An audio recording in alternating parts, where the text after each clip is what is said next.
भारत के इतिहास में बहुत से साम्राज्य बने, बहुत से साम्राज्य टूटे, कई राजा आए, कई राजा गए, लेकिन 17वीं सदी में एक ऐसा व्यक्ति उठा जिसके पास न विशाल सेना थी, न अपार धन था और न ही कोई वांछनीय ताज। उसके पास था इस भूमि के भूगोल की गहरी समझ, समय को पहचानने की राजनीतिक दृष्टि और सबसे बड़ा हथियार स्वराज्य का विचार। यह व्यक्ति सत्ता का भूखा नहीं था, बल्कि शासन की दिशा बदलने आया था। उस व्यक्ति का नाम था छत्रपति शिवाजी महाराज। जब 19 फरवरी 1630 को शिवनेरी दुर्ग में शिवाजी का जन्म हुआ, उस समय भारत राजनीतिक अस्थिरता के दौर से गुजर रहा था।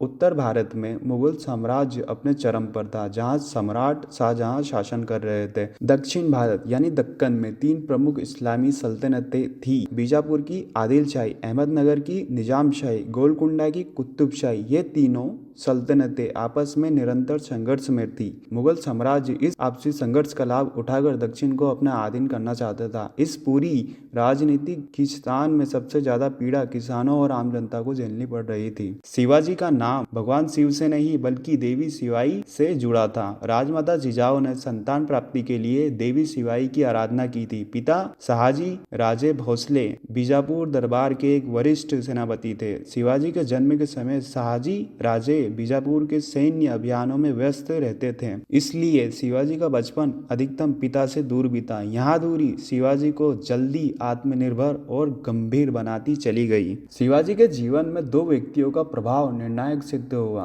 राजमाता जिजाऊ और दादाजी कोंडदेव। जिजाऊ ने शिवाजी को केवल धार्मिक कथाएं नहीं सिखाई, बल्कि उन्हें यहाँ बताया कि राजा का कर्तव्य क्या होता है, प्रजा के प्रति उत्तरदायित्व क्या होता है, अन्याय के विरुद्ध खड़ा होना क्यों जरूरी है। दादाजी कोंडदेव ने शिवाजी को व्यवहारिक शिक्षा दी, प्रशासन कैसे चलता है, स्वराज्य कैसे एकत्र किया जाता है, किले केवल पत्थर नहीं बल्कि शासन की रीढ़ होते हैं। इन दोनों प्रभावों से शिवाजी के मन में एक स्पष्ट विचार बन चुका था, यह भूमि पराधीन नहीं रहनी चाहिए और इसका शासन यहीं की जनता के हाथ में होना चाहिए। 1646 में बीजापुर का सुल्तान मोहम्मद आदिल शाह गंभीर रूप से बीमार पड़ा। बीजापुर में राजनीतिक अस्थिरता फैल गई। शिवाजी ने इस स्थिति को केवल अवसर नहीं बल्कि ऐतिहासिक मोड़ के रूप में देखा। मात्र 16 वर्ष की आयु में उन्होंने तोड़ना दुर्गा पर अधिकार कर लिया। तोड़ना से मिला खजाना शिवाजी ने निजी सुख सुविधा में नहीं, सेना संगठित करने, किले को मजबूत करने, भविष्य के संघर्ष की तैयारी में लगा। यहाँ विद्रोह नहीं था, यहाँ स्वराज्य की नींव थी। शिवाजी समझ चुके थे कि मैदानी युद्ध में मुगल और बीजापुर जैसी शक्तियों से सीधा मुकाबला संभव नहीं, इसलिए उन्होंने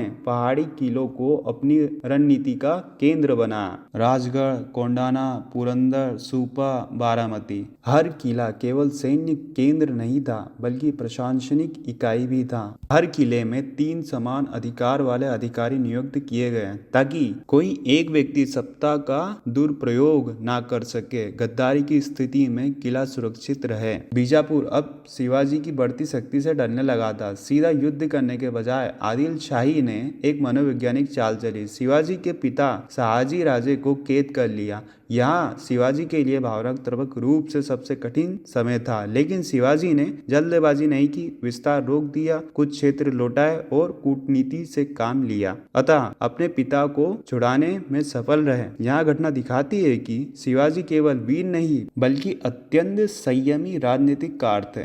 बीजापुर ने अब अंतिम प्रयास किया। उसने भेजा अपना सबसे अनुभवी सेनापति अफजल खान। 10 नवंबर 1659 स्थान प्रतापगढ़। अफजल खान का उद्देश्य युद्ध नहीं, छल से शिवाजी की हत्या था। शिवाजी इस षड्यंत्र को समझ चुके थे। उन्होंने लोहे का कवच पहना था पहले से, बादनक छिपाया और जान जोखिम में डालकर मुलाकात स्वीकार की। गले मिलने के दौरान अफजल खान ने वार किया, लेकिन शिवाजी सुरक्षित रहे। प्रतिघात में अफजल खान मारा गया। इसके बाद मराठा सेना ने बीजापुर की सेना को पूर्ण रूप से पराजित कर दिया। अब औरंगजेब स्वयं सक्रिय हुआ। उसने अपना मामा शाइस्ता खान को विशाल सेना के साथ दक्कन भेजा। पुणे का लाल महल कब्जे में चला गया। मराठा क्षेत्र में लूटपाट हुई। शिवाजी ने खुला युद्ध नहीं चुना। अप्रैल 1663 की रात सिर्फ 400 मावलों के साथ उन्होंने शाइस्ता खान के कक्ष में सीधा हमला किया। शाइस्ता खान की उंगलियां कटी, उसका बेटा मारा गया। यह घटना मुगल प्रतिष्ठा पर गहरी आघात थी।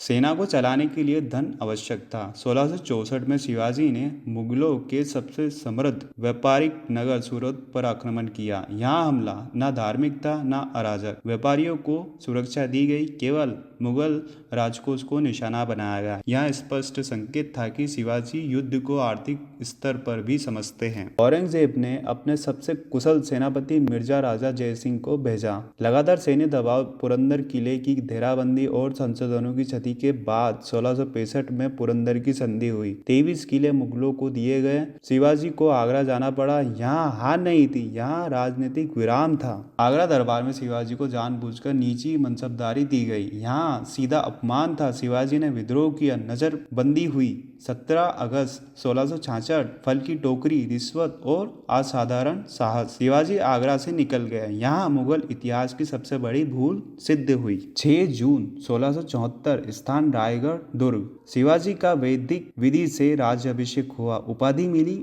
छत्रपति। यहाँ केवल ताज नहीं था, यहाँ हिंदवी स्वराज्य की वैधानिक घोषणा थी। कोंकण तट की रक्षा के लिए शिवाजी ने मजबूत नौसेना का निर्माण किया। सिंधुदुर्ग, विजयदुर्ग, जयगढ़। उन्होंने अष्टप्रधान मंडल बनाया, जिससे शासन में जवाबदेही और संतुलन बना। महिलाओं की सुरक्षा, धर्मनिरपेक्ष दृष्टि, न्यायपूर्ण कर व्यवस्था उनके शासन की पहचान बनी। 3 अप्रैल 1680 छत्रपति शिवाजी महाराज का निधन हुआ, लेकिन उनके विचार नहीं मरे। मराठा संघर्ष जारी रहा। औरंगजेब को अपना पूरा जीवन दक्कन में बिताना पड़ा। छत्रपति शिवाजी महाराज सिर्फ इतिहास नहीं थे, वे रणनीति थे, विचार थे और भारत की दिशा थे। जय भवानी, जय शिवाजी। अगर आपको छत्रपति शिवाजी महाराज का यहाँ संघर्ष, यहाँ इतिहास और यहाँ स्वराज्य की कहानी सच्ची और तथ्यपूर्ण लगी हो तो इस वीडियो को लाइक जरूर करें, ताकि ऐसी वास्तविक ऐतिहासिक कहानियां और लोगों तक पहुँच सके। मिलते हैं नेक्स्ट वीडियोस में। चैनल को सब्सक्राइब करना ना भूलें। धन्यवाद।